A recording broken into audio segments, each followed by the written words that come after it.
Monsieur le rapporteur a eu un impératif dont il ne pouvait pas, qui ne relevait pas de lui, donc il nous a prié de bien vouloir l'excuser. Et il arrivera, s'il arrive, quand il pourra. Bien, bonjour à toutes et à tous. Nous avons donc le plaisir d'auditionner cet après-midi Monsieur Julien Nossetti. Merci beaucoup de votre présence, monsieur. Vous êtes enseignant-chercheur à l'Académie militaire de Saint-Cyr-Couët-Quidan et chercheur associé à l'Institut français des relations internationales. Pour rappel, l'Académie militaire de Saint-Cyr-Couët-Quidan dispense une formation initiale pluridisciplinaire de haut niveau aux officiers de l'armée de terre. Vous êtes également directeur de la chaire Gouvernance du risque cyber au sein de l'école de management de Rennes, dont on m'invite à préciser que c'est la Rennes School of Business, ça doit être du breton, et chercheur au centre géopolitique de la datasphère à l'université Paris 8. Enfin, vous êtes docteur en sciences politiques et avez été chercheur à l'IFRI, comme je l'ai précisé, chercheur à l'IFRI. Vous êtes spécialiste en géopolitique des technologies. Vous avez tout particulièrement travaillé sur la cybersécurité et les stratégies numériques des États, d'où l'idée de vous auditionner. Vous avez publié plusieurs articles sur la guerre technologique sino-américaine, en étudiant notamment le cas de l'affaire Huawei, que l'affaire TikTok aurait presque réussi à nous faire oublier. Huawei, qui est un sujet que nous avons eu au Sénat l'occasion de traiter et assez régulièrement. Cette application est donc, aujourd'hui, on le sait, le nouvel objet de tension dans la guerre numérique entre la Chine et les États-Unis. Comme nous l'avons vu, auditionné pendant plus de 5 heures le 23 mars dernier par la Chambre des représentants américaine, le PDG de TikTok a de nouveau contesté les accusations de contrôle de la société ByteDance par Pékin, et s'il a reconnu que les serveurs chinois détenaient encore des données d'utilisateurs américains, il a assuré, comme vous l'avez entendu, que le projet Texas réglerait ce problème, je cite, d'ici la fin de l'année. Donc on sera curieux de vous entendre sur ce que vous avez pensé notamment de cette audition. Votre regard d'expert nous aidera à mieux comprendre, d'une part, les menaces que font peser des outils numériques tels que TikTok en matière d'influence ou de collecte de données, mais aussi, d'autre part, ce qui se joue dans cet affrontement sino-américain autour de la plateforme, et notamment en Europe. Par ailleurs, nous aimerions aussi vous entendre sur la stratégie européenne, justement, à l'égard de l'application. Est-ce qu'un front uni se dessine ? Est-ce que les Européens sont, selon vous, capables de peser autant que les Américains sur TikTok ? Nous avons tous entendu l'annonce qui a été faite par le ministre chargé du numérique et celui chargé de la fonction publique à la fin de la semaine dernière en France. Je me dois de vous rappeler que cette audition est captée, retransmise en direct sur le site du Sénat. Avant de vous laisser la parole pour un exposé liminaire d'une quinzaine de minutes, si vous l'aviez prévu ainsi, nous devons procéder aux formalités d'usage pour les commissions d'enquête. Ainsi, je vous rappelle qu'un faux témoignage devant notre commission d'enquête est passible des peines prévues aux articles 434, 13, 14 et 15 du Code pénal. Et je vous invite à prêter serment de dire toute la vérité, rien que la vérité, en levant la main droite et en disant « je le jure ». Je dis toute la vérité, rien que la vérité, je le jure. Monsieur, merci. Vous avez la parole pour votre exposé liminaire, et puis après quoi, on aura un petit jeu de questions-réponses pour permettre de préciser les choses. Très bien, merci. Merci beaucoup, monsieur le rapporteur, mesdames et messieurs les sénateurs, sénatrices. C'est évidemment un plaisir, un honneur d'être devant vous aujourd'hui pour cette audition, avec une matière très dense, comme vous l'avez souligné. Donc, mon propos n'a aucune prétention à l'exhaustivité devant vous. Je vais simplement essayer de souligner quelques points qui me semblent saillants et qui méritent un approfondissement, à la fois de votre part et aussi des institutions européennes, parce que mon propos va essayer de se resituer aussi dans une perspective à la fois intellectuelle et d'action au plan européen. Et je vous propose peut-être de procéder en trois temps, même si les frontières seront peut-être un peu brouillées de mon côté, avec à la fois, d'une part, l'idée de démêler cet enjeu TikTok. De quoi TikTok est-il le nom aujourd'hui dans les rapports internationaux? Avant peut-être de m'attarder sur le jeu des acteurs. Vous avez souligné les différentes initiatives très récentes des États-Unis. Donc il y a aussi matière, évidemment, à s'attarder sur le positionnement de Washington, qui est peut-être plus complexe qu'il n'y paraît, ou du moins que l'audition récente du PDG TikTok ne le laisse paraître, hein, mais aussi évidemment de la Chine et de l'Union européenne et des États membres, bien évidemment. Et troisièmement, je m'attarderai peut-être sur un point qui a fait l'objet de quelques débats épars, qui est celui de l'enjeu des risques et des menaces cognitives, le point a été souligné de façon récente, à la fois par la commission d'enquête, il me semble, et par d'autres observations, avec une difficulté à démêler ce qui ressort du seul produit TikTok et du projet d'influence à plus ou moins long terme. Donc c'est cette trame que je vous propose évidemment à présent. Vous avez souligné, monsieur le rapporteur, l'enjeu de Huawei il y a quelques années, qui a suscité là aussi des critiques, des débats plus ou moins passionnés, à la fois en Europe évidemment du côté américain. Et quand on resitue cette matière TikTok en fait dans 5 ans, 5 ans de sanctions technologiques et financières américaines contre des acteurs chinois, à commencer par Huawei, pas seulement, mais évidemment l'entreprise a pris toute sa part en la matière. On observe toute la part prise par les considérations de sécurité sur l'idée du doux commerce. Donc ça, c'est une évolution évidemment majeure en 5 ans, où ce qui a été pratiqué de la part de l'administration de Trump est de façon peut-être plus policée, mais tout aussi résolue sous Joe Biden, est quelque chose de très bien pris en compte aujourd'hui, où par ailleurs l'anxiété vis-à-vis de toute menace potentielle d'interférence étrangère, tantôt russe, tantôt chinoise, figure là aussi au premier rang des priorités de politique nationale et aussi étrangère. De quoi TikTok est-il le nom? Comme je l'évoquais en préambule, il faut bien avoir à l'esprit, à mon sens, que TikTok, c'est un objet géopolitique qui est d'un genre particulier. Parce que, premièrement, cet enjeu TikTok vient illustrer, à mon avis, un hiatus extrêmement fort, en fait, entre la majorité des usages de l'application, qu'on pourrait qualifier très rapidement de futilité joyeuse. Parfois, c'est un peu moins joyeux, mais globalement, il y a cette idée, évidemment, de futilité qui ressort. Et, évidemment, le coup de projecteur géopolitique que TikTok subit depuis quelques temps. Et pas seulement depuis l'année dernière, mais depuis 2019. Et ça, j'aurai l'occasion, évidemment, de le rappeler, parce qu'il y a eu un enchaînement, si vous voulez, de cycles entre le coup de projecteur porté par Trump lui-même vis-à-vis de TikTok en 2019 et la décision des autorités indiennes en 2020 d'interdire l'application, dans un contexte de rivalité plus ou moins sourde avec Pékin. Donc TikTok a été raccroché au wagon de cette rivalité politique et stratégique entre l'Inde et la Chine. Deuxièmement, il faut bien avoir à l'esprit aussi cette idée de trajectoire ascendante, en fait, et qui est assez inédite de la part d'un réseau social chinois. Ça, c'est une donnée qui commence à être bien appréhendée, bien évidemment.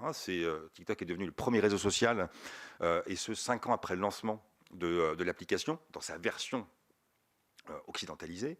C'est aujourd'hui l'application la plus téléchargée au monde, ce qui est le cas depuis 2020, à une période où, effectivement, confinement successif oblige.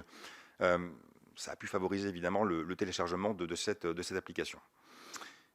Quand on cherche à se décentrer des seuls États, ce qui est intéressant, c'est aussi de voir que finalement ce succès de TikTok, il confirme le pouvoir des utilisateurs. J'allais dire de vous et de moi, mais ce n'est pas forcément le cas. Mais ce pouvoir des utilisateurs aujourd'hui, il se manifeste de la façon suivante, c'est-à-dire que ce sont eux qui ont adopté de nouveaux outils, qui leur ont été rendus accessibles, sans tenir compte ici des origines géographiques de l'application. Et ça, c'est important de prendre en compte, parce que très souvent, on a ce tort, et je peux aussi moi-même l'avoir, de se concentrer sur l'action et la capacité de réponse, de contre-réponse des États. Mais les utilisateurs sont aussi partie prenante de cette équation TikTok. Donc on ne peut pas les balayer d'un revers de main.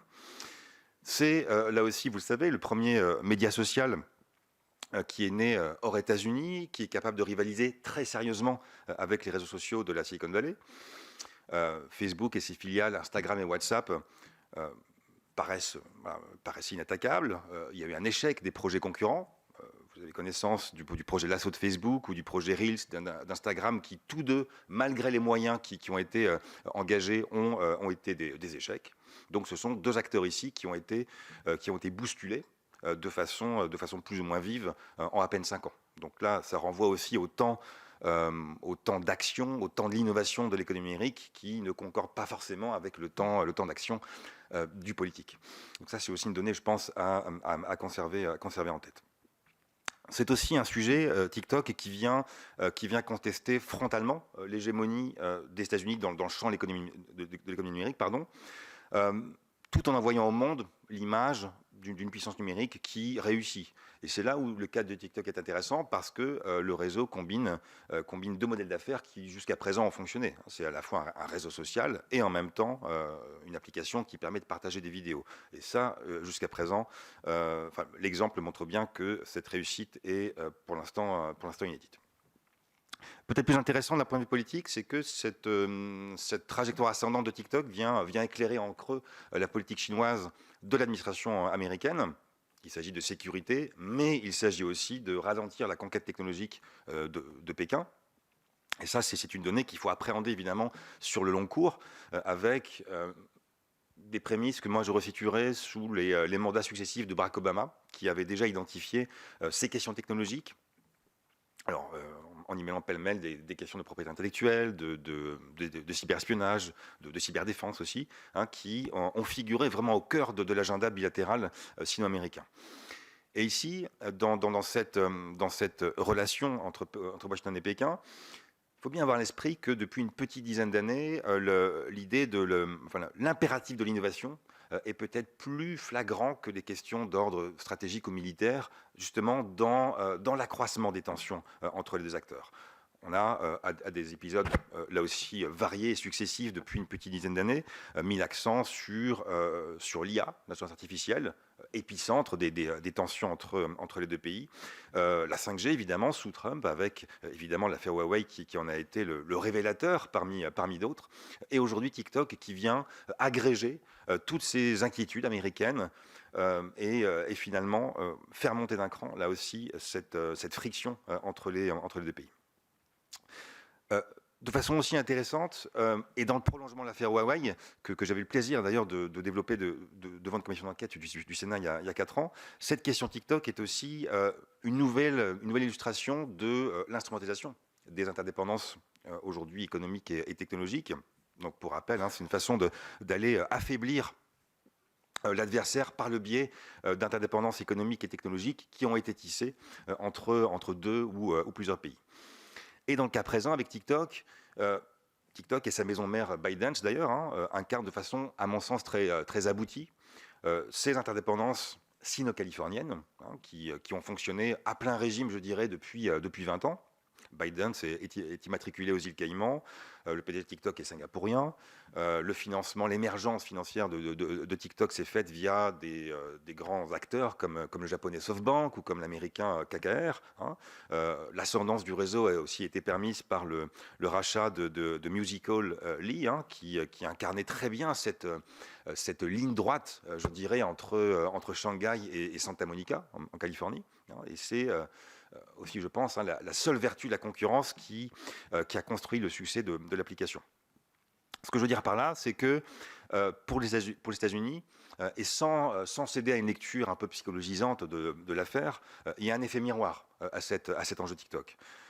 Vous avez le même procédé d'aller monétiser à tout crin des acteurs performants de l'économie numérique, un même emprunt de la culture du mème. Hein, ces contenus plus ou moins esthétiques qui ont une dimension virale à certains moments de la vie internationale. Donc ça, c'est un point évidemment, à mon sens, extrêmement majeur.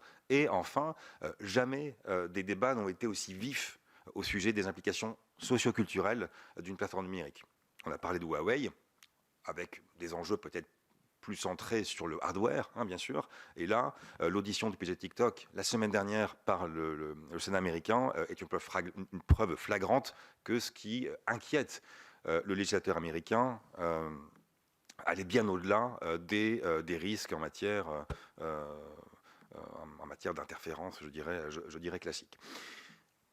Pour basculer sur les jeux internes des acteurs, je voulais peut-être m'attarder rapidement sur la politique américaine, qui est évidemment une donnée à suivre de très près, avec un rappel tout d'abord que le marché américain pour TikTok est le plus important.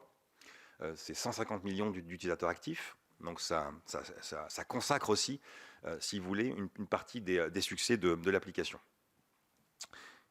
Deuxièmement, il y a le constat qui est bipartisan, hein, du côté démocrate comme républicain, avec des nuances aussi de part et d'autre qui peuvent se matérialiser, que cette affaire TikTok vient clore 2 décennies de quasi business as usual avec la Chine, où les considérations géopolitiques n'étaient pas absentes, mais elles étaient soumises au flux humain, au flux d'investissement, au flux technologique.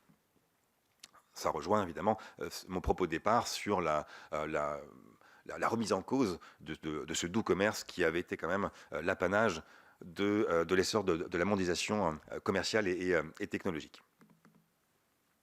Une question qui, à mon sens, se pose de façon assez nette aujourd'hui, mais les contours devront être précisés dans les semaines et les mois qui viennent. Ce sera la façon dont cette bataille entre les autorités américaines et TikTok va ou pas ressouder les big tech, les plateformes américaines, derrière le législateur américain. C'est peu probable de manière groupée, mais ça reste possible pour certains de ces acteurs. Je pense notamment au groupe Meta, dont le PDG, Mark Zuckerberg, a subi ces 4 ou 5 dernières années plusieurs auditions assez musclées au Congrès américain. Président qui a à chaque reprise mis l'accent sur la nécessité de ne pas réguler ou de ne pas démanteler Facebook ou Meta sous peine de favoriser mécaniquement l'ascendance et l'exportation des acteurs chinois. Mais la question se pose différemment pour d'autres acteurs américains. Par exemple, hier, le PDG d'Apple, Tim Cook, louait la relation, je cite, symbiotique avec la Chine, d'Apple avec la Chine. Donc on perçoit bien évidemment la dépendance d'Apple au tissu productif évidemment qui se trouve en Chine. On peut évidemment extrapoler sans peine avec Tesla qui lui aussi dépend pour une part non négligeable des capacités de production qui se trouvent en Chine. Donc, est-ce que c'est aussi une crainte de contre-réponse de la part de Pékin qui rejaillit par ces citations, notamment de Tim Cook? C'est possible, mais le fait est que la frustration chez certains de ne plus pouvoir accéder au marché chinois va certainement peser et va certainement déclencher des jeux d'influence aussi en bataille rangée du côté des institutions américaines. Donc ça, ce sera une donnée, à mon sens, vraiment nationale, pour le coup, très américano-centrée, qui sera à suivre dans les jours et les semaines qui viennent. Une autre donnée majeure qui est pour le coup une considération très politique dans la vie américaine, dans un contexte où les majorités politiques sont quand même assez ténues aux États-Unis, est-ce que la Maison-Blanche va aboutir en fait, va s'en prendre à une application de façon aussi ferme qu'il paraît actuellement auprès des jeunes, qui constitue jusqu'à présent le socle électoral de l'administration Biden. Ça, c'est une question dont la réponse est évidemment extrêmement difficile à apporter de façon claire, mais il en ressort en fait que l'équation pour le décideur américain est extrêmement complexe et sensible. Vous avez également d'autres propositions de régulation ou d'interdiction au moins partielle de la part de députés et de sénateurs américains, peut-être un peu différente du prisme un peu faucon par lesquels on a perçu l'affaire ces dernières semaines. Par exemple, une proposition du camp démocrate de ne pas bannir directement TikTok, mais plutôt de prendre la problématique dans sa globalité et d'imposer une sorte de régulation d'ensemble des réseaux sociaux. Et c'est là où la problématique est intéressante parce que pour nous en Europe, à travers certaines des régulations, certains des textes qui sont les nôtres, RGPD, DSA, etc., on pourrait s'inspirer évidemment de ce type de démarche et en profiter, avec de gros guillemets, pour régler certains des problèmes majeurs, évidemment, qui ont été identifiés via les réseaux sociaux, notamment les problématiques de désinformation ou de circulation des discours de haine, etc. Dernièrement, dans ce contexte américain, les initiatives, les mots qui sont prononcés actuellement aux États-Unis illustrent assez bien, à mon sens, ce découplage en marche qui a été évoqué, analysé de façon assez détaillée, là aussi, depuis 4 ans, depuis 4-5 ans.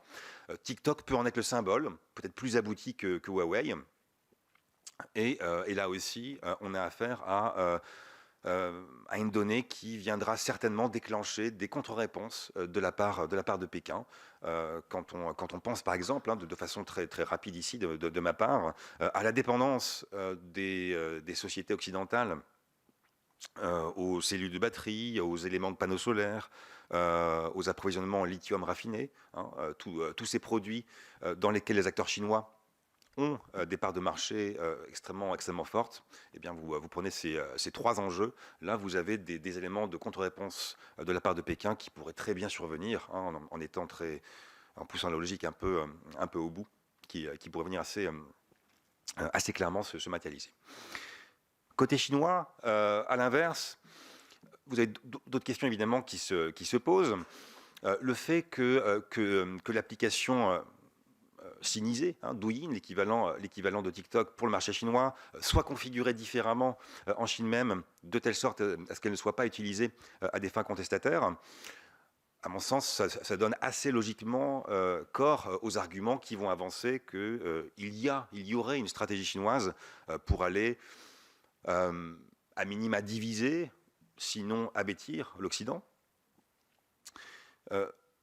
Le fait est qu'ici, il ne faut pas considérer l'enjeu TikTok à travers ce prisme cognitif comme étant propre à la jeunesse occidentale. Vous avez des initiatives aussi qui se produisent en Inde, je l'ai rappelé, dès 2020, mais aussi une interdiction plus récente de l'application en Jordanie et des discussions chez vos homologues égyptiens actuellement pour interdire l'usage de l'application. Donc il faut peut-être aussi faire un effort pour essayer de décentrer notre regard, parce qu'il y a une tentation, là aussi, forcément très, très rapide, d'aller concentrer l'analyse, c'est ce qui est fait aux États-Unis, sur ce périmètre occidental. Bon. Donc avoir une lecture globale, je pense, qui serait peut-être plus utile en termes d'action politique.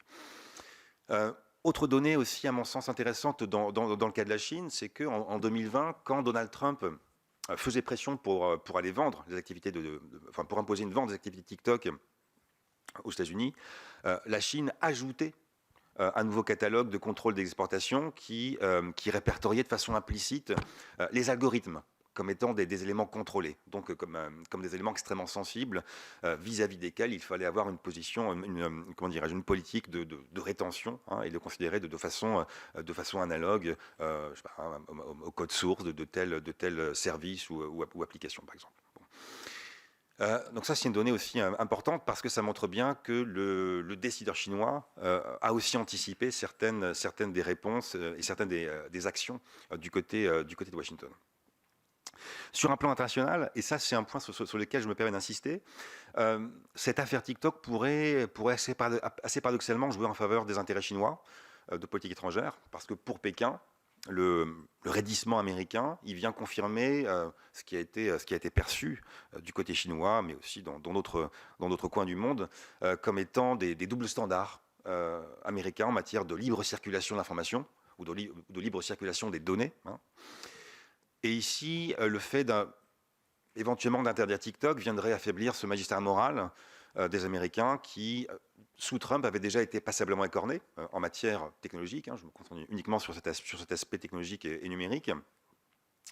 Et ici, en termes politiques, la difficulté pour les Américains serait justement d'aller continuer à porter cette position traditionnelle de garant de la libre circulation des données d'information. Et ça, c'est extrêmement délicat parce que c'est un enjeu qui structure en bonne partie la propre diplomatie américaine du numérique et qui est retranscrit dans la plupart des grands textes américains et qui va structurer ensuite en bonne partie les différentes task forces et groupes d'intérêt qui vont ensuite porter la position américaine dans le reste du monde. Bon, ça c'est une donnée peut-être davantage d'ordre diplomatique, mais qu'il faut prendre, je pense, très au sérieux, surtout dans un contexte actuel autour de la guerre en Ukraine, où ces batailles de récits prennent toute leur importance. Avant de m'attarder sur et peut-être de clore sur la posture européenne et sur les réactions possibles du côté européen, je voulais revenir sur cette idée de menace cognitive, parce que le terme est un peu à la mode. Il a fait florès tout récemment dans certaines des observations qui ont pu être publiées ou émises. Et si je voulais faire juste quelques constats préliminaires. D'abord, le cas de TikTok, évidemment, en termes d'accès aux données, voire de pêche au chalut numérique, n'est pas isolé. Ce qui est particulier, c'est vraiment le vivier d'utilisateurs du TikTok. Pour rappel, c'est 1,7 milliard d'utilisateurs. C'est une donnée purement numérique qu'il faut aussi avoir à l'esprit. Deuxièmement, c'est que TikTok est une des rares plateformes jusqu'à présent à ne pas recourir massivement à des publicités ciblées dans son modèle économique. Précise.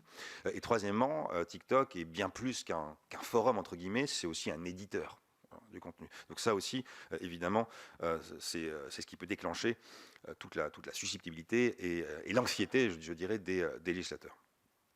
Plus largement, ce qui vient ici appuyer mon propos sur ces différentes formes de menaces de nature cognitive, c'est que l'entremêlement, là aussi, l'interdépendance de tous les réseaux médiatiques et numériques font de cette suprématie narrative, informationnelle, un enjeu qui est extrêmement éminent de ces interdépendances aussi politiques et technologiques, à la fois globales, mais aussi pris dans leur dimension plus localisée, entre États-Unis et Chine, entre l'Union européenne et la Chine, entre l'Union européenne et la Russie, par exemple. Donc ça, on le voit tout particulièrement depuis février 2022 et la guerre en Ukraine. Ce qu'on voit aussi très bien, par ailleurs, c'est que toute la grammaire stratégique de la subversion, elle est remise au goût du jour par l'évolution des technologies. Et ce qui vient appuyer cette idée avec TikTok, c'est que l'IA a pris une nouvelle importance en permettant d'aller potentiellement personnaliser plus finement les manipulations d'informations pour, idéalement, à terme, atteindre un plus grand nombre d'individus.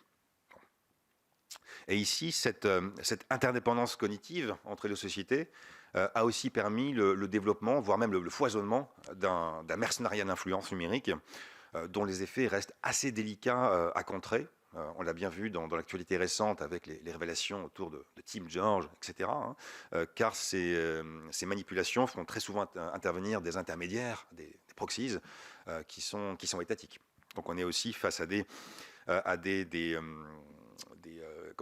dénis de responsabilité ou évidemment à des actions dissimulées, plus ou moins clandestines, dans ce champ informationnel. Donc TikTok peut aussi servir à ce type de stratégie qui, je le répète encore une fois, est extrêmement difficile à contrer sur l'instant et évidemment à plus long terme, dans des campagnes d'influence qui durent bien au-delà de cycles de crise, de contestation politique, par exemple. Donc ça, c'est un point, je pense, important, même si, pour en revenir à TikTok, plus qu'en cherchant à influencer directement, TikTok, avec son algorithme, peut simplement ne pas recommander un contenu, tel ou tel contenu, ce qui va façonner en retour la consommation des utilisateurs de l'application.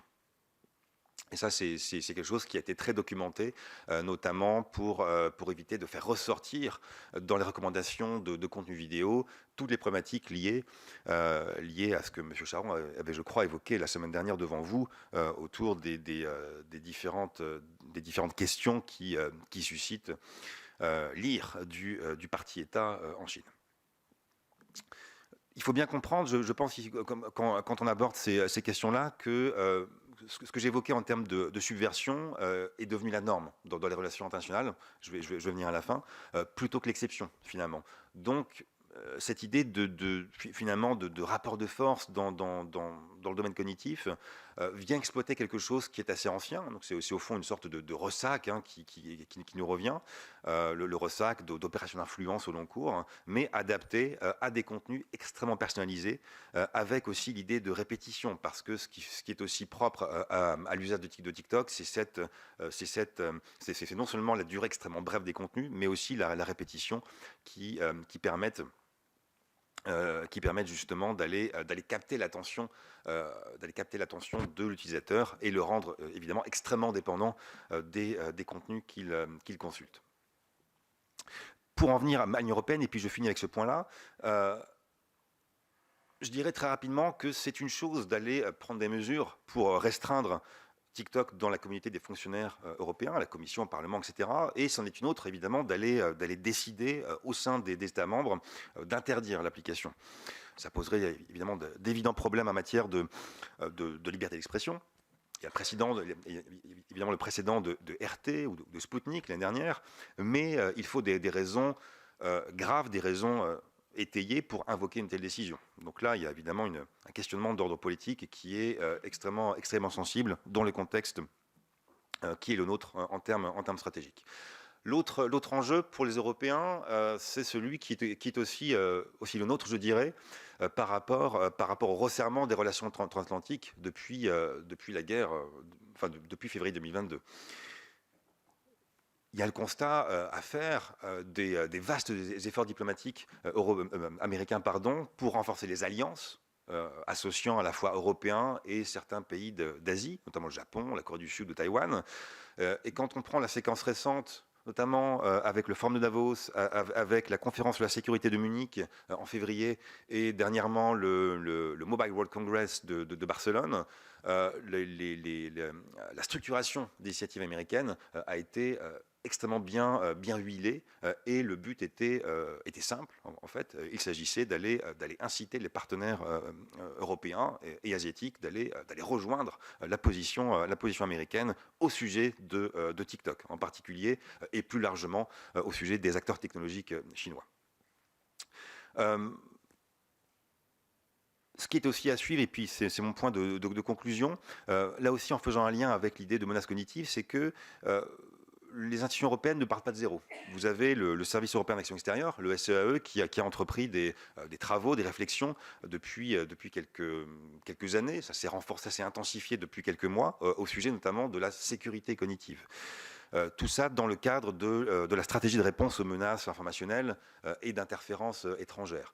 Donc s'il y a aussi une réponse à apporter autre que le bannissement de TikTok à l'échelle européenne, ce serait aussi d'aller étudier en profondeur, en y associant différentes formes d'expertise, à la fois politiques, de chercheurs ou autres, d'aller voir justement les effets potentiels de cette application sur différents types d'audiences, en partant de cette expertise structurée au sein du SEAE.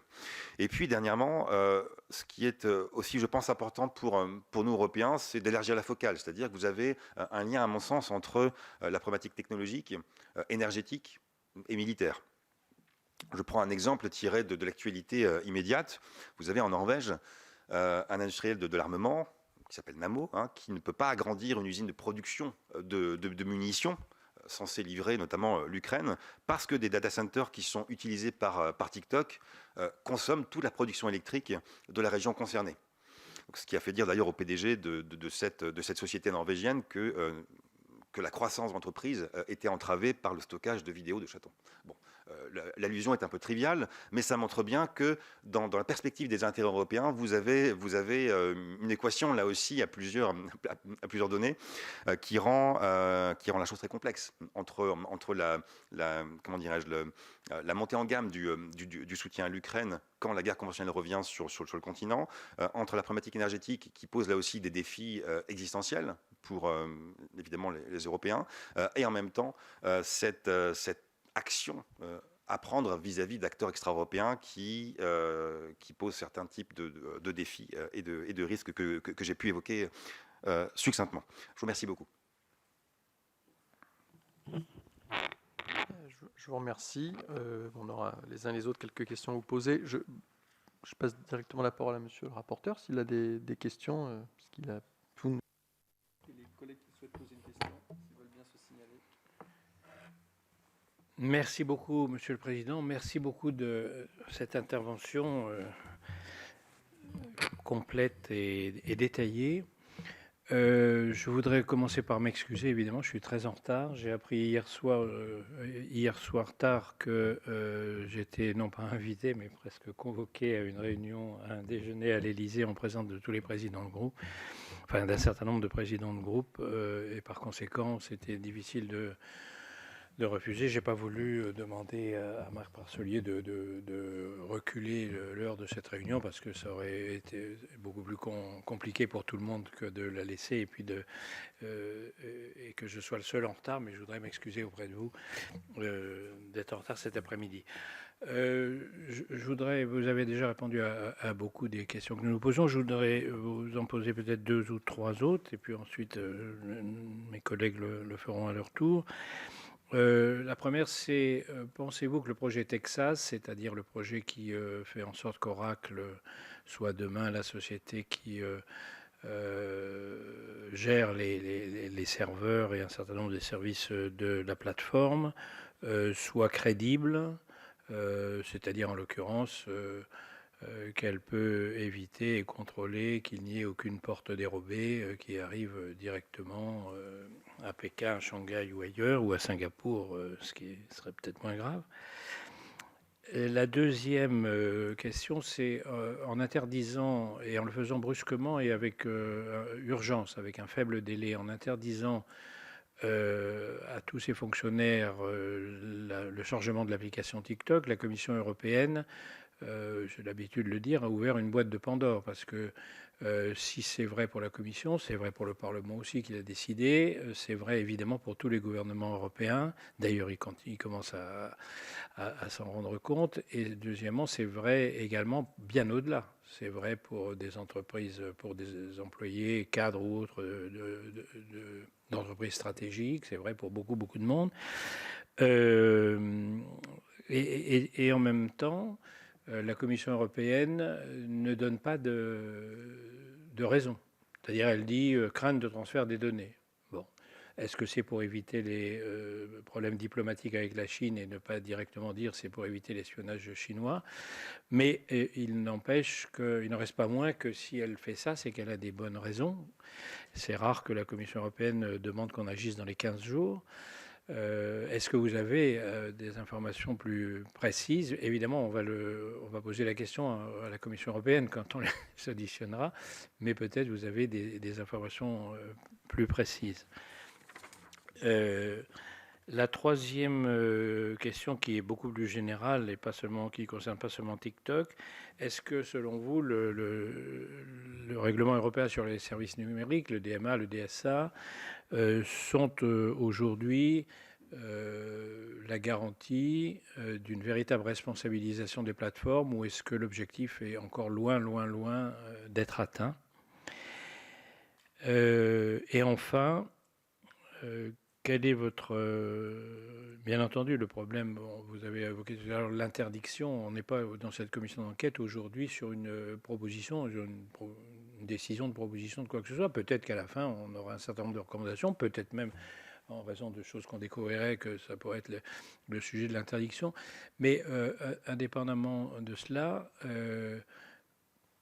comment est-ce qu'on peut continuer, à votre avis? Est-ce qu'on peut continuer? Est-ce qu'on peut faire quelque chose au fait que les GAFAM sont interdits en Chine, sont interdits en Russie et ailleurs, et au fait que de l'autre côté, on laisse la Chine, la Russie faire ce qu'ils veulent sur les GAFAM, toute la désinformation, les fake news, etc., et gérer TikTok de la façon dont ils veulent, avec éventuellement les soupçons d'espionnage dans cette confrontation géopolitique qui va ne faire qu'augmenter au cours des années qui viennent.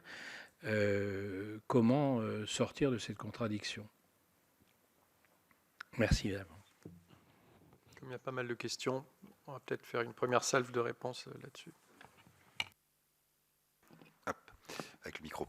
Alors, effectivement, Monsieur le Président, les questions sont assez diverses, donc non plus pas de prétention d'exhaustivité, mais je vais essayer d'être le plus précis possible, en prenant peut-être pour point de départ votre dernière question sur finalement en évoquant pas le terme de réciprocité, mais c'est bien ici au fond l'enjeu, et que je resitue dans ce que j'ai pu évoquer avant votre arrivée au sujet des interdépendances qui sont instrumentalisées de part et d'autre entre les grandes puissances et les grands acteurs dans le champ technologique.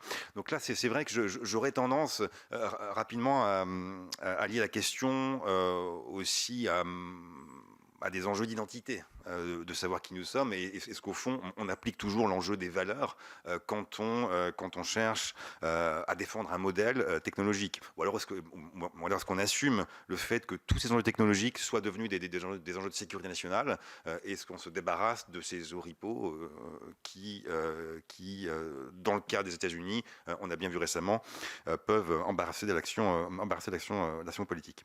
Mais ça peut faire peser en retour le risque de fragmentation technologique, qui évidemment n'est pas nouveau. Il a été identifié il y a déjà plus d'une décennie, qui est pratiqué de façon originelle par la Chine dans la structuration même de son propre cyberespace. Mais c'est vrai qu'aujourd'hui, avec certaines des actions occidentales, on a quand même l'impression d'un détricotage non seulement des interdépendances, mais aussi de ce qui fonde aussi la nature ouverte, libre, interopérable du réseau. Donc c'est au fond ma réponse ici, elle vient à vous dire que c'est affaire de choix très politiques en fait sur ce qu'on souhaite aussi véhiculer et transmettre par le biais de la technologie. Donc c'est évidemment une question épineuse. Et le fait de vivre dans un contexte de réciprocité, certes, est assez tentant. Il y a ce fameux terme de weaponization en anglais qui illustre bien finalement toutes les balles tirées dans ces aspects-là, mais qui aurait aussi pour effet de créer des situations d'escalade. J'évoquais tout à l'heure les différents domaines dans lesquels la Chine pourrait éventuellement répliquer. Les batteries, le lithium, les panneaux solaires, etc. Où là on voit bien qu'il y a une forme d'asymétrie par rapport à ce qui fonde une partie de nos ressources économiques. Donc c'est évidemment très sensible. En remontant le fil de vos questions, vous avez évoqué l'appareil législatif dont s'est dotée l'Union européenne. Est-ce qu'il est suffisant ? C'est vrai que quand on prend le RGPD, le DSA plus récent, quand on prend aussi, j'y ajoute volontairement, la capacité d'action et parfois la volonté d'action de certaines des CNIL européennes, on voit bien que finalement cet appareillage européen est déjà assez conséquent, qu'il y a un foisonnement d'initiatives aussi en matière de cybersécurité depuis une année, de lutte aussi contre la désinformation qui est louable. Il ne faut pas céder à cette idée, je pense, d'une Union européenne qui serait nécessairement une passoire et qui aurait nécessairement un temps de retard par rapport au temps de la technologie. Donc il faut aussi, je pense, se féliciter de cet appareil. Donc ça veut dire aussi, par extension, qu'il faut que l'Union européenne puisse tirer profit de cette puissance normative et comme elle l'a montré dans le cas du bannissement de TikTok dans les appareils des fonctionnaires européens de la Commission, qu'elle puisse agir rapidement. Vous avez souligné le délai de 15 jours, ce qui est évidemment dans le temps bruxellois extrêmement réduit. Donc il faudrait aussi être en mesure de proposer des initiatives tout aussi réduites d'un point de vue temporel.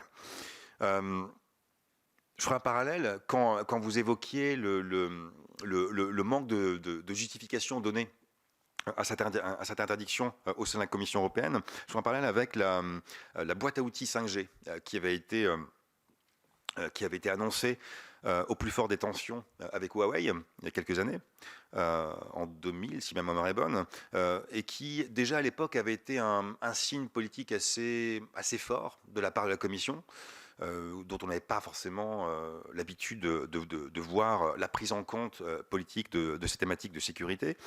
Mais en même temps, cette boîte à outils 5G ne tranchait rien.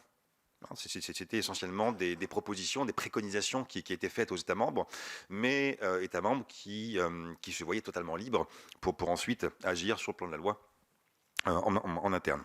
Donc est-ce que là le parallèle est satisfaisant avec TikTok ? Je ne suis pas totalement certain, mais ça peut être aussi assez tentant finalement de dresser une continuité entre ce qui a suscité l'intérêt du législateur européen à cette époque, en 2019-2020, pardon, et aujourd'hui avec les différents regards des institutions européennes sur ces sujets. Et pour aborder la question du projet Texas et aussi du projet finalement Clover, qui est une émanation finalement européenne de cette initiative européenne.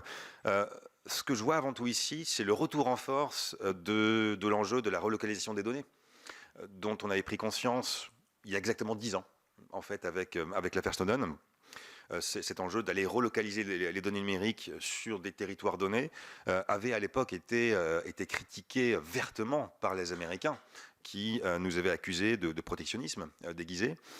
Donc là, c'est assez cocasse que finalement les États-Unis se livrent ou se livreraient à l'avenir, dans un avenir proche, à des pratiques plus ou moins similaires et qui reviennent à imposer de facto un protectionnisme très marqué en matière de stockage des données. Donc, est-ce que ça revient à dire que pour les Européens, il y aurait davantage de coups des franches en la matière ? je ne sais pas, mais d'un point de vue politique, ce serait aussi évidemment à suivre. D'un point de vue technique, je n'ai pas toutes les cartes en main, mais ce qui est soulevé à travers cette relocalisation des données des utilisateurs américains de TikTok aux États-Unis, ce serait aussi la capacité de l'entreprise à pouvoir assurer vraiment cette scission des activités, sachant qu'une partie des équipes techniques se situe toujours en Chine, donc dépend aussi formellement de la loi chinoise. Donc ça, c'est une donnée qui est peut-être moins souvent évoquée quand on évoque Texas et Clover, mais qui méritera aussi une clarification, je pense, de TikTok et de la maison mère, ByteDance. Et là, la réponse est évidemment majeure. Je vais m'arrêter ici. Merci. J'aurais une petite question avant de prendre les questions des personnes inscrites. Alors, je ne me fais pas l'avocat du diable en disant ça, mais c'est pour vous faire préciser les choses.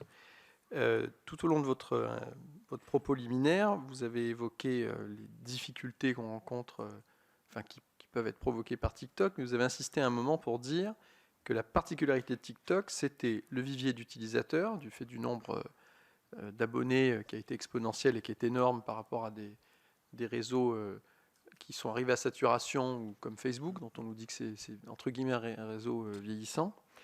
L'absence de publicité ciblée, le fait qu'il soit éditeur de contenu. Mais dans tout ce que vous avez évoqué depuis le début, vous n'évoquez pas, j'ai le sentiment, alors soit c'est parce que ça va sans dire, et donc je voulais vous le faire préciser, soit c'est parce que c'est le fond de votre pensée, vous n'évoquez pas de différence de nature profonde avec d'autres réseaux sociaux. Vous venez même de dire que finalement les États-Unis se retrouvent un peu dans une position cocasse quand ils exigent ou ils demandent la localisation des données après s'être offusqués du fait qu'on pouvait le demander à une époque. Vous avez dit à un moment qu'une des particularités de TikTok était par exemple le fait, un peu subtilement, de ne pas recommander certains éléments plutôt que de recommander de manière un peu grossière. Mais dans cela, c'est un peu la même chose avec Cambridge Analytica, où ce qui est sorti des différentes, notamment les commissions d'enquête parlementaires, c'était le fait de réussir à dégoûter ou à dissuader d'aller voter plutôt que de faire voter pour celui d'en face. On a eu ça dans certains comtés très précis.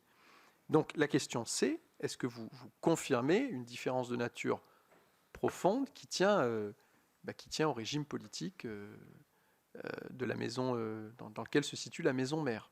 Premier point. Et deuxième point, par rapport à Huawei, vous avez dit que le parallèle n'était pas forcément évident à faire, mais finalement, si on ne parle pas d'interdiction générale et absolue, ce qui poserait une difficulté de positionnement par rapport à l'Occident et son rapport aux libertés publiques, à la liberté d'expression, etc. Est-ce que le parallèle avec Huawei ne peut pas être fait sur des interdictions, ou plutôt des freins ou des limitations, ou le fait de brider, sans mauvais jeu de mots, de manière ciblée? Par exemple, ce qu'on fait en France sur le fait de ne pas interdire les équipements Huawei, mais de dire où sont les endroits où on ne peut pas mettre des équipements Huawei, que ce soit sur l'investissement en dur ou sur le logiciel. Puis je vous laisse peut-être noter ça et je prends les autres questions à ce moment-là, si ça vous permet de faire une réponse groupée. Monsieur Perrin. Pardon, merci Monsieur le Président. Alors moi j'avais une question sur Texas et Cover, mais j'aimerais que vous puissiez nous dire un mot éventuellement sur les raisons qui motivent les pays hors Occident. Vous avez cité quelques-uns, la Jordanie, l'Inde, l'Égypte, à interdire TikTok, parce qu'aujourd'hui on a effectivement un certain nombre de motivations aux États-Unis et ailleurs, mais quelles sont les motivations pour ces pays-là? Et puis par extension à ce que disait tout à l'heure le président Maluret, le rapporteur Maluret, pardon, mais président aussi, quelle analyse est-ce que vous faites des initiatives miroirs au projet Texas qui sont portées par l'Union européenne? Ça pourrait être intéressant aussi que vous nous en disiez quelques mots. Merci. Merci Monsieur le Président. Ah pardon. Non, peu importe. J'hésite à jouer la galanterie sur l'égalité femmes-hommes. Madame Billon, j'ai pris dans l'ordre. Ah ben, elle ne peut pas le savoir à l'avance. Madame Billon, je vous en prie. Pardon, Monsieur le Président, mais le regard était dans la même direction. Donc, merci à vous, Monsieur Nocetide, pour déjà toutes les réponses que vous avez pu nous apporter. Vous avez évidemment dressé le tableau de l'application TikTok, avec cette application au départ jeune, ludique, et qui devient finalement source d'utilisation de guerres géopolitiques. L'occasion pour Pékin d'attaquer finalement, de dénoncer la censure occidentale. Donc, ne pensez-vous pas que finalement cette censure qui intervient après des années d'utilisation de réseaux sociaux autres que finalement chinois, soit de nature à affaiblir finalement les démocraties occidentales ou le modèle américain, parce que l'accaparation des données, le pompage des données, c'est pas nouveau. Donc, qu'est-ce qui justifie aujourd'hui cette inquiétude? Ça a été déjà posé par nos collègues, mais ces inquiétudes n'auraient-elles déjà pas dû avoir lieu depuis plusieurs années? Et finalement, ce fléchage de la Chine n'est-il pas de nature à nous affaiblir? Juste sur la législation que vous appeliez de vos voeux et que vous faisiez référence au RGPD, au DSA, qu'est-ce que vous pouvez nous donner comme piste? À quelle échelle? Avec quelle réciprocité? Parce qu'on a surtout parlé de l'Europe pour l'instant. Et ne pensez-vous pas qu'un réseau qui compte plus d'1 milliard, presque 2 milliards d'utilisateurs, est-il encore possible de l'encadrer? Merci. J'espère que mon collègue André Gattolin n'a pas été absorbé, sa question n'a pas été absorbée. L'amour, c'est de regarder dans la même direction. Je suis inabsorbable, j'ai toujours une question de rechange. Voilà. Non, moi je reste un peu sur ma faim parce que c'est la question que je me pose. Vous avez dû me l'entendre poser d'ailleurs dans une précédente audition. De quoi TikTok est-il le nom? Et là j'ai l'impression qu'on est sur quelque chose encore dans l'analyse à tous les niveaux, au niveau de cette commission et de vos propos, un peu flou. Moi ce que je me demande c'est est-ce que c'est une entreprise classique? Si oui, quel est son business model actuel et quel est son devenir? Je dis ça parce que, vous l'avez évoqué vous-même, vous dites c'est un réseau social qui a 1 milliard 700 millions d'utilisateurs. C'est une source de données incroyable et on ne fait pas de publicité ciblée.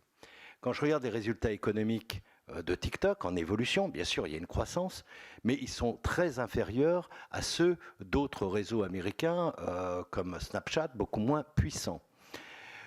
Quand je vois le nombre de données qui sont maniées, quand on sait qu'aujourd'hui, il y a une évaporation, nos services, c'est comme ça que nos services d'intelligence qualifient les choses, de centaines de milliers de millions de données personnelles sur le territoire français. C'est-à-dire qu'il n'y a pas, c'est pas les hackers russes qui vont casser un système, mais tout d'un coup, on se rend compte que la caisse primaire d'assurance maladie de tel département s'est fait voler ses données. Il y a un intérêt pour la Chine qui développe un modèle d'intelligence artificielle fondé sur le nombre et ce qu'on appelle le deep learning ou le machine learning. Je ne vois pas pourquoi Pékin se priverait de cette capacité de données et respecterait la non-utilisation ou la non-revendication de ces données. Quand je vois que TikTok annonce que plus de la moitié de ses futurs bénéfices seront là pour, alors est-ce que ça sera fait pour rétribuer les producteurs de contenu? Donc c'est un modèle économique, je me dis mais c'est fou. Alors je veux bien croire que le capitalisme chinois diffère singulièrement du capitalisme occidental, mais je ne peux m'empêcher d'y voir un dessein et un projet beaucoup plus fort et beaucoup plus obscur en termes de captation de données, en termes d'influence généralisée, notamment sur une génération grandissante, et en termes aussi, on pourrait presque dire de dumping, parce qu'un réseau social sympa, qui n'a pas de pub ciblée, ça attire beaucoup de gens, mais ça rappelle les méthodes qui ont été utilisées par la Chine sur des produits, des matières premières rares, ou même maintenant sur des composants technologiques. Je prends 100% du marché, je casse la concurrence, et après j'en fais quelque chose d'autre et les prix remontent. Eh bien, moi, je veux savoir où est la valeur, où est la production de valeur, qu'elle soit monétaire, fiduciaire ou idéologique ou politique, qu'il y a pour TikTok et aussi pour son pays de référence, la République populaire de Chine. Je vous remercie. Merci, Monsieur le Président. Merci, Monsieur Nocetti, pour votre long exposé. Très clairement, vous nous l'avez démontré, l'Internet est un terrain d'affrontement mondial.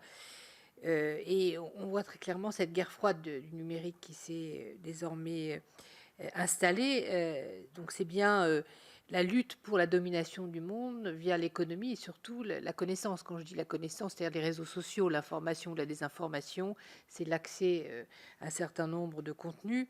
Et très clairement, on voit, vous l'avez bien expliqué, les rivalités entre les États qui ont su, dont les entreprises ont su construire des modèles. Donc c'est quelque part à travers cette interdépendance qui est remise en cause aujourd'hui. Vous avez parlé de détricotage de l'interdépendance, c'est la balkanisation de l'Internet qui est en route.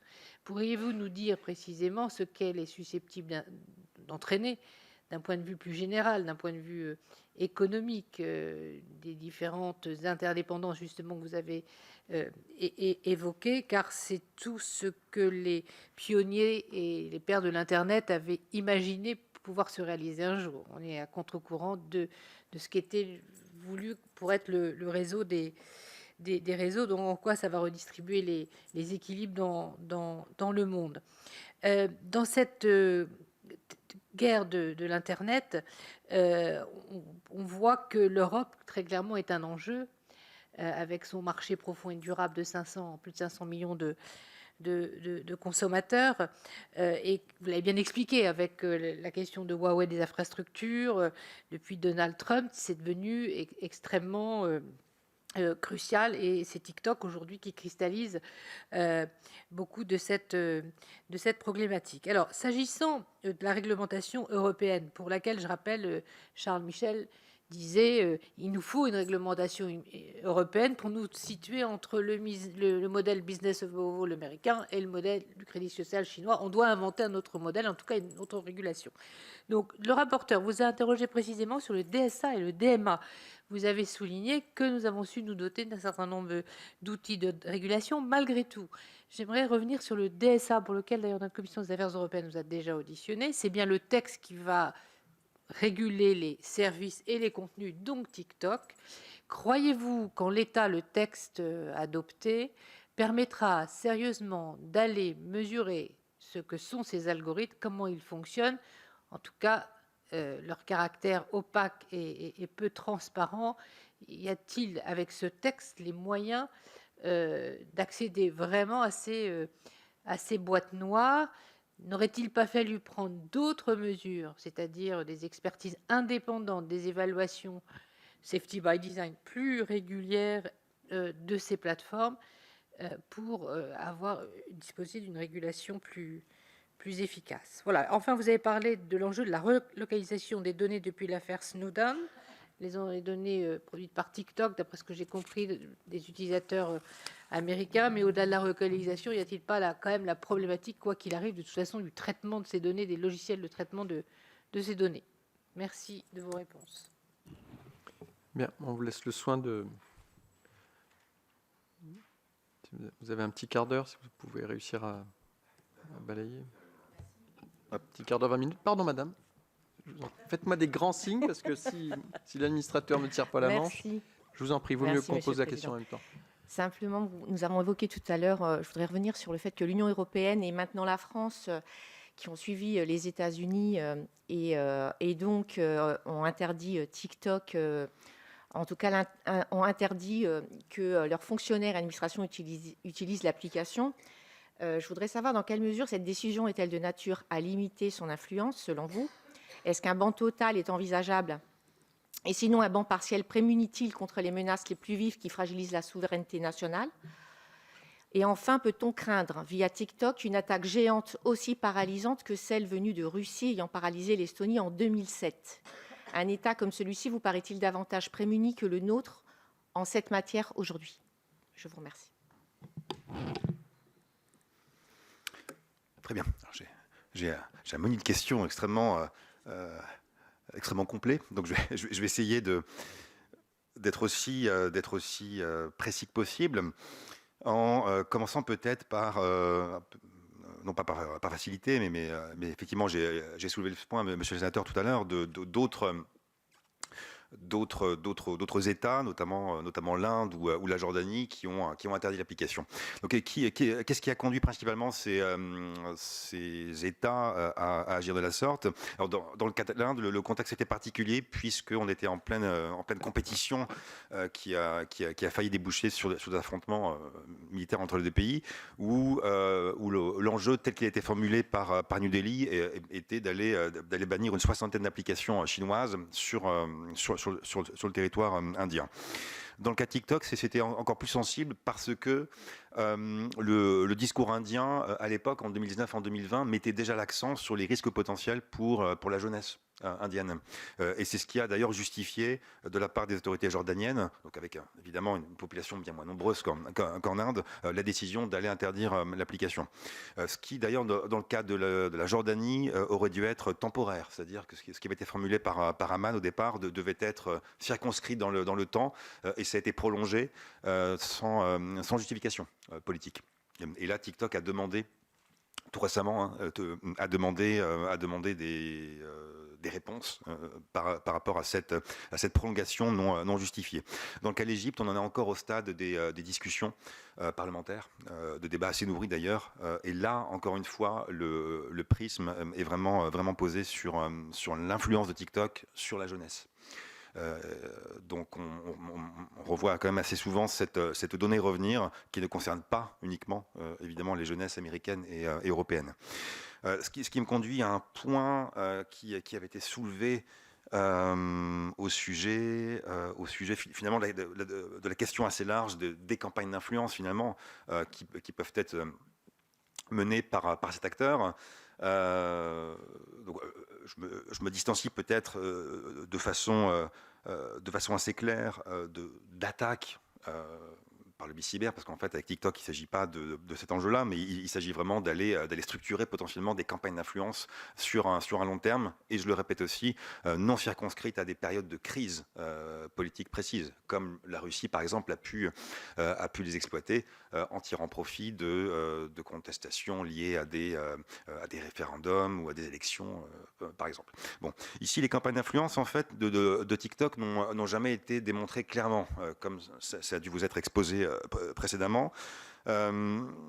Encore une fois, l'idée de l'application se situe assez en amont. Il s'agit d'aller dissuader toute velléité contestatrice.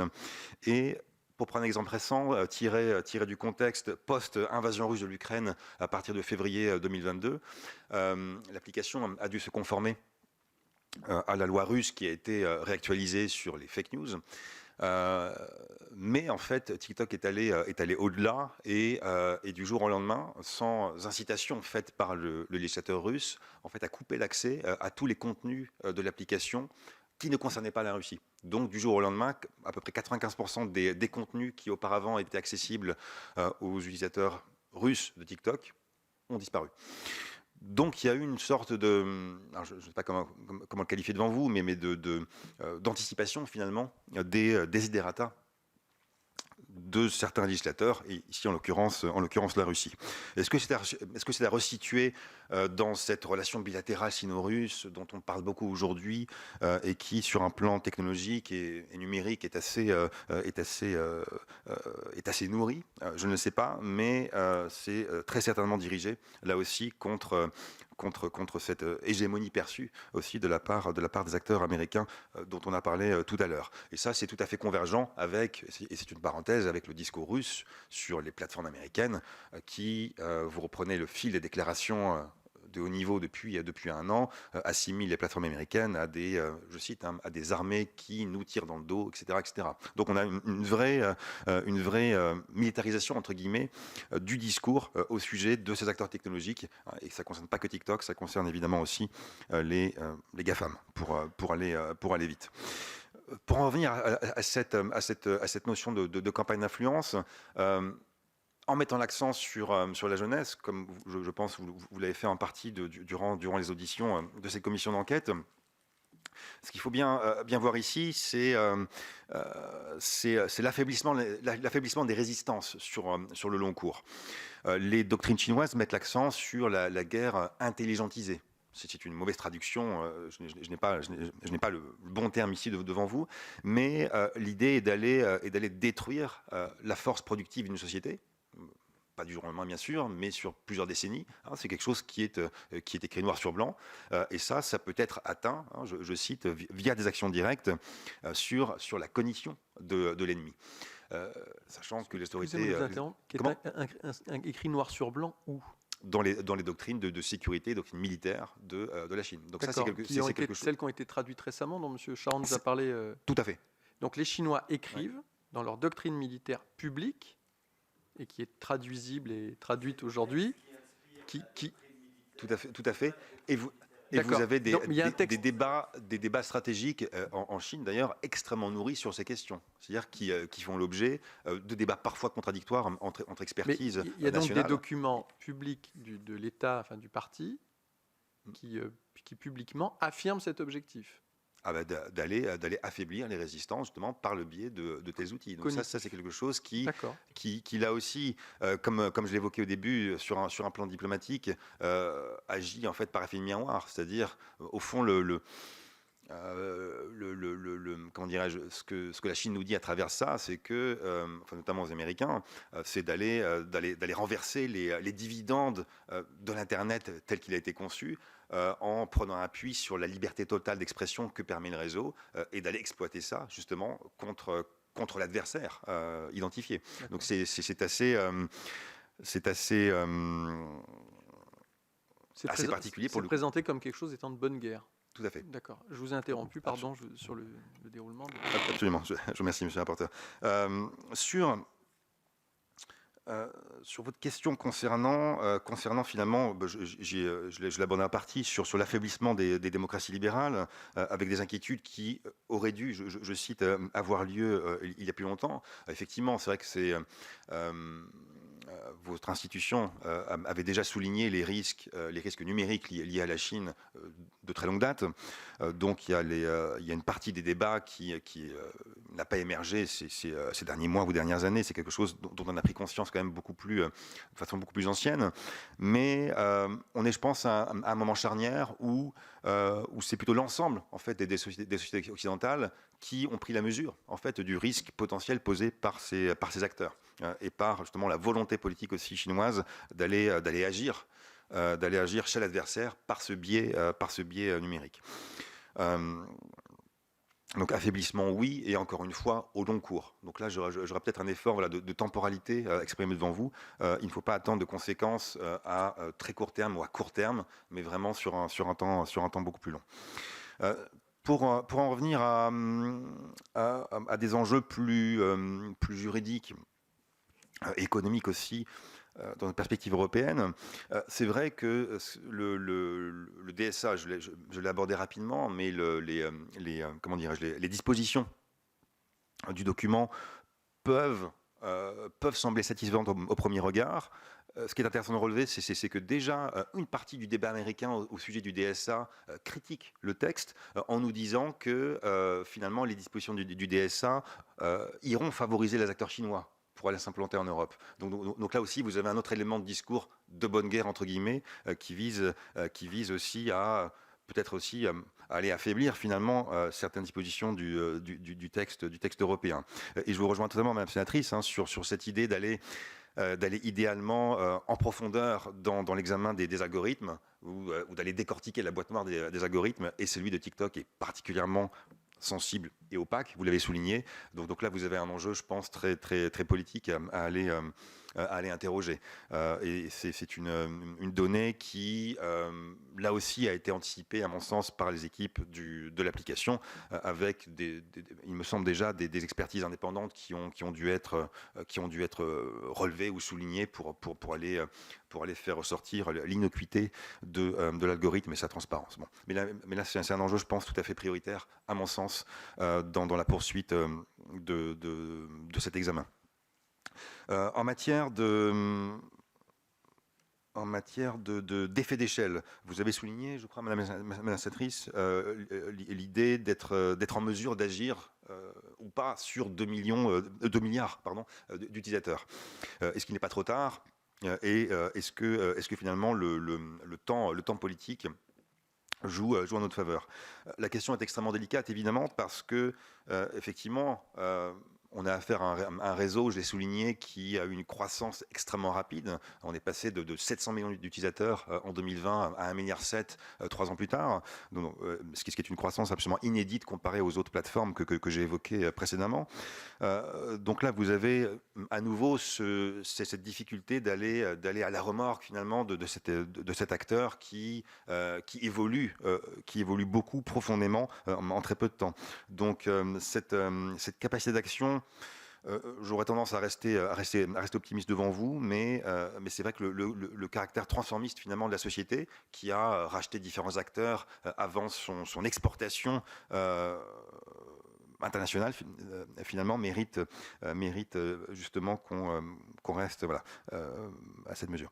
Sur le projet Clover, je l'avais abordé en parallèle d'un propos sur le projet Texas, où là finalement assez peu d'éléments peuvent être relevés aujourd'hui, si ce n'est, et vous l'avez vu, des projets d'implantation de data centers à la fois en Irlande et en Norvège. J'ai mentionné la Norvège dans un cas très particulier et un peu trivial certes, mais le cas de l'Irlande est toujours intéressant dans la mesure où cet État au sein de l'Union européenne s'est toujours démarqué de certains efforts de solidarité, à la fois en matière de fiscalité numérique et de respect des règles de concurrence, etc., avec des affaires qui ont défrayé la chronique ces dernières années. Et je relève simplement que la Norvège ne fait pas partie de l'Union européenne, malgré des accords d'association évidemment anciens et étroits, mais formellement elle n'en fait pas partie. Donc ça pose aussi question justement sur cette politique communautaire de TikTok dans sa stratégie. Et je vais peut-être m'arrêter là, en espérant avoir répondu à l'essentiel des questionnements. Y a-t-il des questions qui restent Alors, Madame Morano-Desailly, allez-y. Oui, j'ai une question que j'avais oublié de poser, parce que vous avez parlé de la classe politique aux États-Unis, en faisant un peu le distinguo entre les démocrates et les républicains, semble-t-il, où les démocrates chercheraient à profiter de cette occasion de TikTok pour légiférer sur l'ensemble des plateformes. Est-ce que vous pouvez nous en dire un peu plus ? Et dans la foulée, peut-être essayer de préciser la réponse à la question de M. Gattolin sur l'interrogation sur le modèle économique. Ouais. Avec le micro, par vous répondre, Madame la sénatrice. Alors c'est vrai que ces dernières semaines, des derniers mois, les propositions des deux camps républicains démocrates ont été assez nourries. Certaines ont été extrêmement résolues. Je pense notamment aux propositions du sénateur Marco Rubio ou Mark Warner, donc républicain,